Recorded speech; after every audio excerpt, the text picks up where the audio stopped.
अस्सलामुअलैकुम। बोल न्यूज़ में खुशामदीद। मैं हूं गौहर इशरत। हेडलाइंस आपने जानी। अहम खबर, अमेरिका का नया ऐलान सामने आ गया है। स्टॉक मार्केट में जबरदस्त तेजी।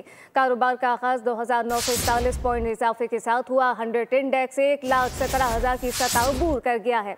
मार्केट 1,17,094 पॉइंट पर ट्रेड हुई, जबकि अमेरिका का नया ऐलान सामने आ गया। स्टॉक मार्केट में जबरदस्त तेजी। कारोबार का आगाज 2,941 पॉइंट इजाफे के साथ हुआ, जबकि 100 इंडेक्स 1,17,000 की सतह अबूर कर चुका है। मार्केट 1,17,094 पॉइंट पर ट्रेड हुई है। अमेरिका का नया ऐलान। स्टॉक मार्केट में जबरदस्त तेजी रिकॉर्ड की गई। कारोबार का आगाज 2,941 पॉइंट इजाफे के साथ हुआ, जबकि 100 इंडेक्स 1,17,000 की सतह अबूर कर गए हैं।